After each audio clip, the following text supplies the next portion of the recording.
আসসালামু আলাইকুম প্রিয় শিক্ষার্থী বন্ধুরা, আজকে আমরা সপ্তম শ্রেণীর অনুশীলনী 1.1 এর গণিতের প্রশ্নগুলোর সমাধান তোমাদের মাঝে তুলে ধরবো। তো চলো আলোচনা শুরু করার পূর্বে বরাবর মতো একটি কথা বলে নিচ্ছি। পূর্বে আমরা সপ্তম শ্রেণীর একটি পর্ব আলোচনা করেছি, তোমরা সাইডে উপরে আই বাটনে ক্লিক করে দেখে আসতে পারো। আজকের আলোচনায় থাকবে অনুশীলনী 1.1 এবং এখানে থাকবে মৌলিক গুণাবলীর সাহায্যে বর্গমূল নির্ণয় করো, ভাগের সাহায্যে বর্গমূল নির্ণয় করো ও নিচের সংখ্যাগুলোকে কোনো ক্ষুদ্রতম সংখ্যা দ্বারা গুণ করলে গুণফল পূর্ণবর্গ সংখ্যা হবে। এই বিষয়গুলি তোমাদের মাঝে সমাধান করে তুলবো। তো চলো আলোচনা শুরু করার পূর্বে বরাবর মতো একটি কথা বলে নিচ্ছি, তোমরা যদি প্রথমে এই চ্যানেলটি ভিউ করে থাকো তাহলে অবশ্যই সাবস্ক্রাইব বাটনে একটি ক্লিক করে যাবে এবং সাথে থাকা বেলটি বাজিয়ে দিবে। যারা অলরেডি সাবস্ক্রাইব করেছে তাদেরকে অসংখ্য ধন্যবাদ। প্রথমে দেওয়া আছে মৌলিক গুণনীয়কের সাহায্যে বর্গমূল নির্ণয় করো। এর মধ্যে ক হলো 169 এবং খ নাম্বার হলো 529 এবং গ নাম্বার হলো 1521 এবং বর্গ হলো 11,025। এই সংখ্যাগুলোকে আমরা মৌলিক গুণাবলী বা গুণনীয়কের সাহায্যে সমাধান করব।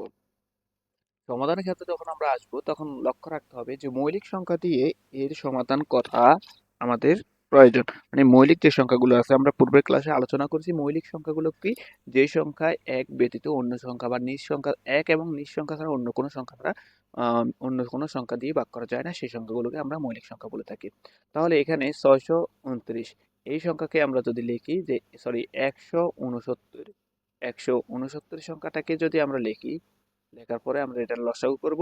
লসাগু এমন একটি সংখ্যা বেছে নিব যেটার মৌলিক আহ, মৌলিক সংখ্যা হয়ে থাকে। তাহলে আমরা যদি 16কে যদি ভাঙাতে যাই তাহলে 3 দিয়ে যদি ভাঙাই তাহলে এখানে হয় না, আমরা কি করব, এখানে সরাসরি মৌলিক সংখ্যা গ্রহণ করব। আমরা মৌলিক সংখ্যা জানি 1 2 3 5 7, 2 3 5 7 এবং 11 13। তাহলে এখানে আমরা 13 দিয়ে প্রথমে ব্যবহার করব। 13 দিয়ে যখন আমরা নিব তাহলে 13 দিয়ে কতবার যাচ্ছে, 13 যেহেতু আমাদের বর্গমূল নির্ণয় করতে হবে, তাহলে আমরা জানি যে এই বর্গমূল বিষয়টা হচ্ছে এরকম। আমরা যদি একটু এই বিষয়টা দেখি যে এই স্কোয়ার সমান এ এ বর্গ বা বর্গমূল সমান এ ইন্টু এ, মানে দুইটি এর গুণফল। তাহলে এখানে আমরা 13কে 13 দ্বারা যখন গুণ দিব তাহলে এখানে 169 পাওয়া যাবে। তাহলে এটা কিভাবে হয় দেখো, তোমরা আরো সহজে বুঝতে পারবে যে এখানে সমান, এখানে আমরা কত পাইছি 13 গুণ 13, 13 গুণ 13। তাহলে 13 দ্বারা গুণ করলে আমাদের হয় 169। এরপর আমরা যদি বলি এত এর বর্গমূল, 169 এর বর্গমূল,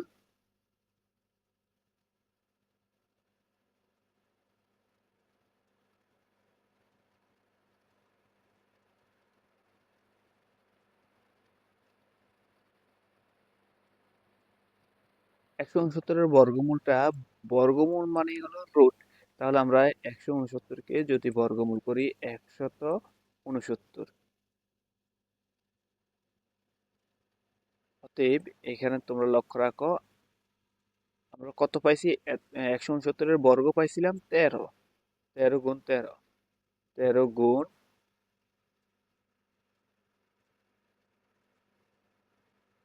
13। উপরে আমরা যখন লিখেছি এ স্কোয়ার মানে হলো এ গুণ এ, তাহলে এখানেও আমরা লিখতে পারি যে 13 গুণ 13 মানে হলো 13 বর্গ উপরে স্কোয়ার। আবার আমরা আরেকটি কথা এখানে শিখে নিতে হবে, আমাদের যখন স্কোয়ার আর রুট থাকবে তখন এই দুইটি স্কোয়ার এবং রুটে কাটা চলে যাবে। তাহলে এখানে শুধুমাত্র থাকবে 13। স্কোয়ার রুট কাটা চলে গেলে এখানে শুধুমাত্র 13 থাকবে। তাহলে আমরা 169-এর বর্গমূল বলতে পারি 13। বর্গমূল সংখ্যাটি হলো 13। 169-এর বর্গমূল সংখ্যাটি 13। আশা করি তোমরা বুঝতে পারছো। এবার আসি আমরা পরবর্তী সংখ্যাটা, আমাদের পরবর্তী সংখ্যার আগে আমরা এগুলো একটু মুছে নিই। আমাদের পরবর্তী সংখ্যাটা হলো, তোমরা একটু লক্ষ্য রাখলেই বুঝতে পারবা যে এখানে মৌলিক গুণনীয়কের সাহায্যে পরবর্তী সংখ্যাটি হলো 529। 529কে আমরা আবার পূর্বের ন্যায় তৈরি করব, যে 529 আমরা প্রথমে লিখবো 529কে কতবার যায়, যে 529। এখানেও এমন একটি মৌলিক সংখ্যা আমরা খুঁজে বের করব যে সংখ্যাটা দিয়ে আমাদের এই দুইটি বা স্কয়ার সংখ্যা হয়ে থাকে, তাহলে এখানে আমরা বলতে পারি যে 23-এর একটি যদি জোড়া হয় তাহলে আমরা এই 529 পেয়ে যাব। তাহলে এই 529 এর ক্ষেত্রে আমরা কি কি পেয়েছি খেয়াল করো। 529 সমান 23 গুণ 23। অতএব 529 এর বর্গমূল, 529 এর বর্গমূল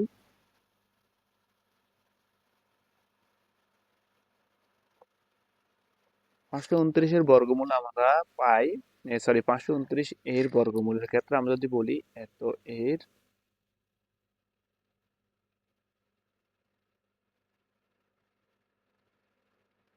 বর্গমূল।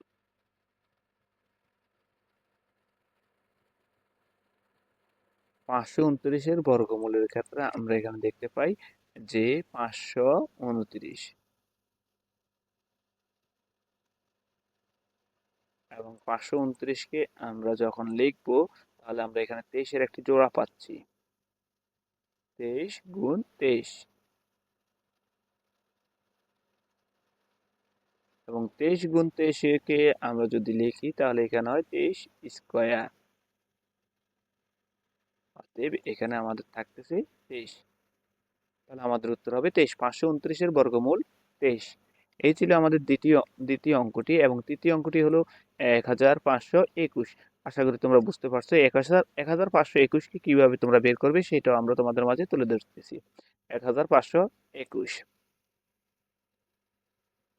আমরা একটু প্রশ্নটা এই পাশে নিয়ে আসি, তোমরা একটু খেয়াল করো।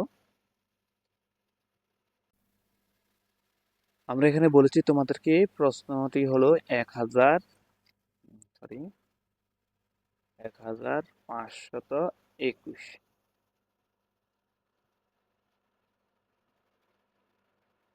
এর আমরা লসাগু করব। প্রথমে লসাগু আমরা আমাদের 3 দিয়ে যায়। আমরা সবচেয়ে ছোট মৌলিক সংখ্যা দিয়ে আমরা প্রথম দেব। তাহলে 3 দিয়ে গেলে 3 5 15, এখানে হয় 5 হাতে আর নাই, এবং এখানে থাকবে 21 যেহেতু, তাহলে এখানে একটা শূন্য বসাবো, এবং 7 দুগুণে 3 সাতায় 21, এই একটা সংখ্যা আমরা পাইতেছি। আবারও আমরা 3 দিয়ে দেখতেছি মৌলিক সংখ্যা সবচেয়ে ছোট সংখ্যাটিকে। তাহলে 3 দিয়ে যদি দেই তাহলে এখানে আমরা কত পাই, 3 দুগুণে 6, তার মানে 3 একে 3 একবার যায় 5 এর মধ্যে, এবং এর থাকে 2 20, 3 নং 3 6 18, 3 6 বার যায়, তাহাতে থাকে 2 27, 3 নং 27। এই হলো আমাদের সংখ্যা। আমরা পূর্বের প্রথম 1 নম্বর অঙ্কটি দেখেছি, এখানে 13 এর গুণ 13 গুণ 13 দিলেই আমাদের 13 দিয়ে যায়, মৌলিক সংখ্যা 13 দিয়ে যায়, তাহলে পাইতেছি আমরা 169। তাহলে এখানে যে সংখ্যাগুলো আমাদের হয়েছে সেই সংখ্যাগুলো কি, 500, এই 500, আমরা এই পাশে লিখি, তোমরা একটু খেয়াল করো। 500, সরি 1521 সমান 1521 এর ক্ষেত্রে আমরা কি কি পাইছি, 3 এর একটি জোড়া পাইতেছি, 3 গুণ 3, এবং 13 এর একটি জোড়া, 13 গুণ 13, 13 গুণ 13। এখানে আমরা কয়টি জোড়া পাইছি, 2টি জোড়া। তাহলে 2টি জোড়া থেকে আমরা যে কাজটি করছি, আমাদের 2টি জোড়ার ভিতরে আমরা পূর্বে প্রথম প্রথম গত পর্বে আমরা বলেছি জোড়া, প্রতিটি জোড়া থেকে একটি সংখ্যা করে আমরা নেব। তাহলে প্রথম জোড়া থেকে একটি সংখ্যা নিলাম, এবং দ্বিতীয় জোড়া থেকে আরো একটি সংখ্যা নিলাম। তাহলে এখানে আমাদের একটি সংখ্যা দাঁড়ালো, কত দাঁড়ালো, লক্ষ্য করো তোমরা, এখানে যদি আমরা বলি 3 এবং 13 এর একটি সংখ্যা নিয়ে থাকি, তাহলে আমাদের দাঁড়ালো 3 9। তাহলে এই সংখ্যাটি হলো আমাদের মূল সংখ্যা। এখন আসি আমরা এত এর বর্গমূল যদি বের করি, তাহলে এখানে আমরা সহজেই বলতে পারি যে 1521 এর বর্গমূল। এর বর্গমূলের ক্ষেত্রে আমরা 1521 কে আমরা রুট করব। আমরা এখানে সরাসরি দিচ্ছি, 1521 কে আমরা যখন রুট করব তখন এখানে কি হইতেছে, রুটের ভিতরে আমাদের 39 এর একটি বর্গ করব। 39 এর বর্গ করলে, সরি আমরা 39 এর বর্গ নয়, এখানে আমরা যেহেতু জোড়া, এই 3 এর একটি জোড়া দেখতেছি, তাহলে 3 এর একটি জোড়াটি লিখবো আমরা, 3 এর জোড়া গুণ, এবং 13 এর জোড়া,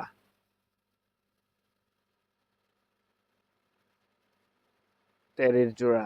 এই দুইটি জোড়া যখন আমরা লিখবো তখন এখানে দুইটি জোড়া থেকে আমরা পাইতেছি কি কি তোমরা একটু লক্ষ্য রাখো। 3-এর একটি জোড়া থেকে আমরা লিখবো 3 স্কয়ার গুণ 13-এর একটি জোড়া থেকে আমরা লিখবো 13 স্কয়ার। তাহলে দুইটি স্কয়ারে যদি চলে যায়, স্কয়ারের রুটে চলে যায়, তাহলে এখানে আমাদের কি দাঁড়াচ্ছে? এখানে দাঁড়াচ্ছে 3 গুণ 13, 3 গুণ 13। অতএব 3 আর 13 আমাদের গুণ করলে হয় 39। তাহলে আমার 1521 এর বর্গমূল হলো 39।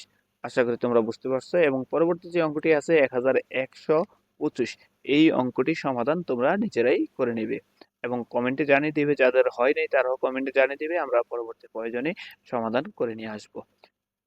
এরপরে আমাদের যেই অংশ আছে 2 নম্বর, ভাগের সাহায্যে বর্গমূল নির্ণয় করা। ভাগের সাহায্যে বর্গমূল নির্ণয় করার জন্য আমরা ক নম্বরের প্রশ্নই হলো 225। ক নম্বরের প্রশ্ন হলো 225। তাহলে আমরা এই অঙ্কটি সমাধান শুরু করে দিই। ক নম্বর প্রশ্নে আছে 225। আমরা প্রথমে লিখব 225। এই 225কে আমরা এখন ভাগের সাহায্যে বর্গমূল নির্ণয় করব। ভাগের সাহায্যে কিভাবে বর্গমূল নির্ণয় করব তার পূর্বে আমরা বলেছি এই নিয়মটি। আমরা কি করব, ডান পাশে একটি ভাগের মতো টান দিব এবং এখানে ডান পাশ থেকে জোড়ায় মিলাবো। তাহলে আমাদের এখানে এক জোড়া একটি সংখ্যা থাকে। তাহলে এই এক জোড়া একটিকে 2-এর ভিতরে প্রথমে আমরা এই যখন ভাগ দিব তাহলে আমরা বলতে পারি 2 একে 2, মানে এক এক করে যাচ্ছে।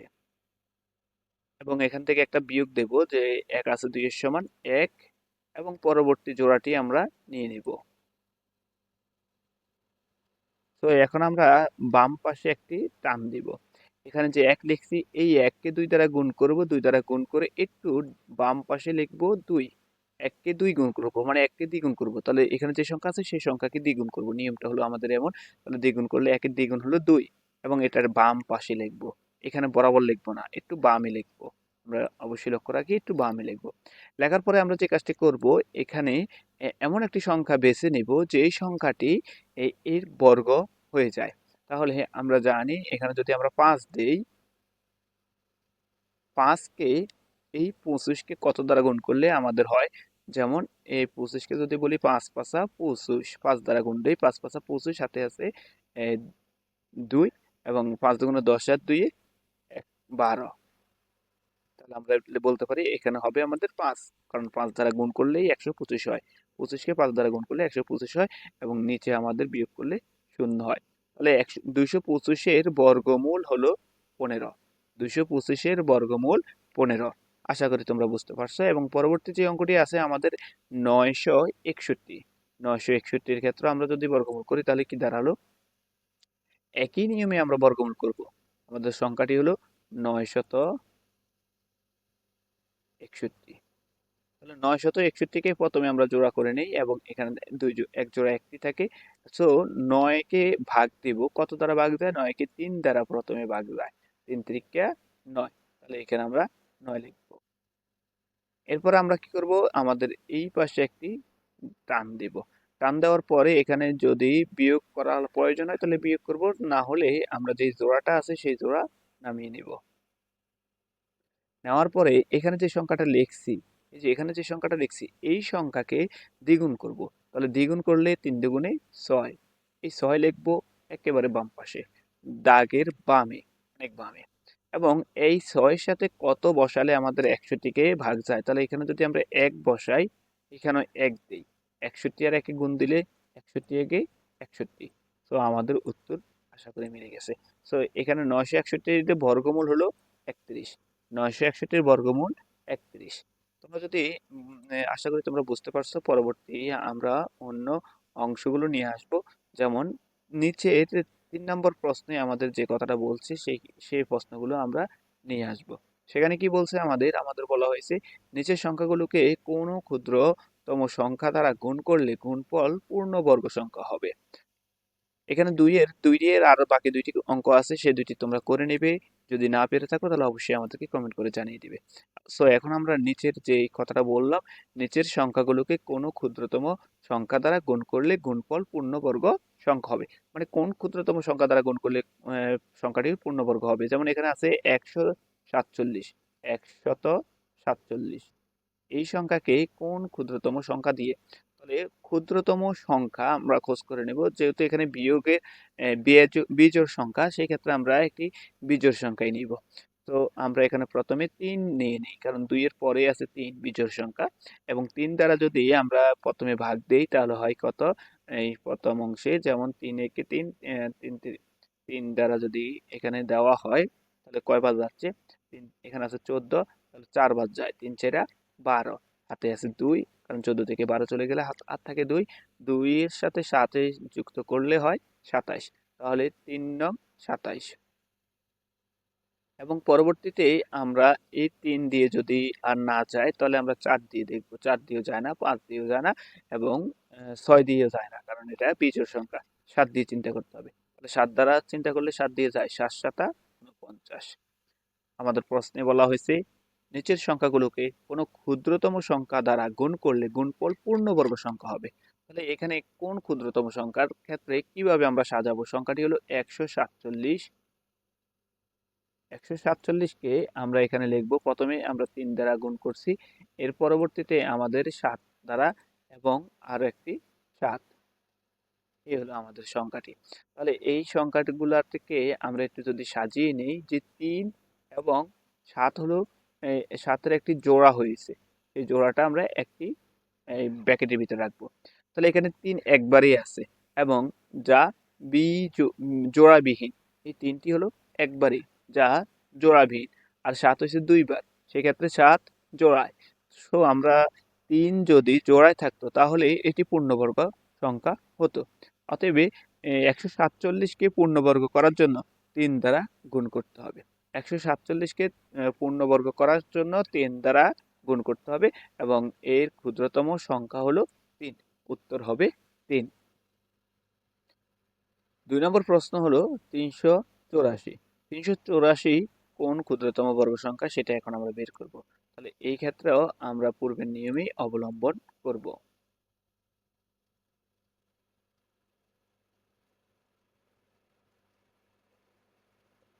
প্রশ্নটি ছিল আমাদের 384।